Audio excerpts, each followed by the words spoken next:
அண்மை செய்தி. வேலூர் மாவட்ட ஆட்சியர் சுப்புலட்சுமிக்கு தேசிய தாழ்த்தப்பட்டோர் ஆணையம் நோட்டீஸ் வழங்கியிருக்கிறது. கிருஷ்ணாபுரம் பகுதியில் பொதுமக்களுக்கான அடிப்படை வசதிகள் அளிக்கப்பட்டதா என விளக்கமளிக்கவும் உத்தரவு பிறப்பித்திருக்கிறது. இது குறித்த கூடுதல் விவரங்களோடு செய்தியாளர் செல்வம் இணைகிறார். அவரோடு பேசலாம். செல்வம், இந்த நோட்டீஸினுடைய விவரங்கள் என்ன? கண்டிப்பாக காயத்ரி, அதாவது அணைக்கட்டு தாலுகாவுக்கு உட்பட்ட சோழப்பள்ளி பஞ்சாயத்துக்கு உட்பட்ட கிருஷ்ணாபுரம் மலையடிவார பகுதியில் உள்ள ஒரு பகுதி தான் கடலைக்குளை கிராமம். இந்த கடலைக்குளை கிராமத்தில் சுமார் 20க்கும் மேற்பட்ட பொதுமக்கள் வசித்து வருகின்றனர்.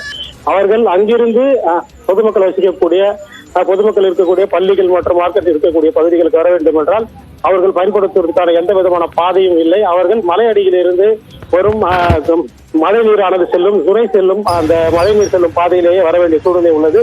அந்த பகுதி முழுவதுமாகவே முற்களாலும் கற்களாலும் உள்ளதால் அந்த பகுதி பொதுமக்கள் வெளியே வர முடியாத சூழ்நிலை ஏற்பட்டுள்ளது. அங்கிருந்து படிப்பதற்காக மாணவர்கள் வர வேண்டும் என்றால் இந்த மழைநீர் செல்லும் காணாறு வழியாகவே சுமார் 5 கிலோமீட்டர் நடந்து வரக்கூடிய அவல நிலை தற்போது உள்ளது.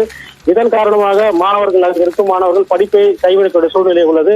தற்போது ஒரு 10 மாணவர்கள் அங்கிருந்து அணைக்கட்டு பகுதிக்கு வந்து படித்து வருகிறார்கள். அவர்கள் வர வேண்டும் என்றாலும் இதன் வழியாக வர வேண்டும், இதன் வழியாக செல்ல வேண்டும். இந்த நிலையில் மழைக்காலங்களில் அந்த காணாற்றின் வழியாக தண்ணீர் செல்வாமல் அவர்கள் படிப்பை கைவிட சூழ்நிலை உள்ளது.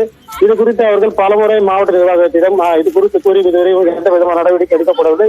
இது குறித்து நாம் கடந்த மாதம் செய்தி வெளியிட்டிருந்தோம். இதன் அடிப்படையில் அதே பகுதியை சேர்ந்த நாகராஜ் என்பவர் தேசிய தாழ்த்தப்பட்டோர் ஆணையத்திற்கு இது குறித்து புகார் அளித்திருந்தார். அதன் அடிப்படையில் தேசிய தாழ்த்தப்பட்டோர் ஆணையத்தில் இருந்து வேலூர் மாவட்ட ஆட்சியர் சுப்புலட்சுமிக்கு அந்த கடலைக்குளம் பகுதிக்கு எந்த விதமான அடிப்படை வசதிகள் தற்போது செய்யப்பட்டுள்ளது, அது செய்வதற்கான என்ன விதமான நடவடிக்கைகள் மேற்கொள்ளப்பட்டுள்ளன என்றும் உடனடியாக விளக்கம் அளிக்க வேண்டும் என்றும் இதற்கு 15 நாட்கள் கெடுவும் தற்போது அறிக்கப்பட்டுள்ளது. நன்றி செல்வம், விவரங்களுக்காக.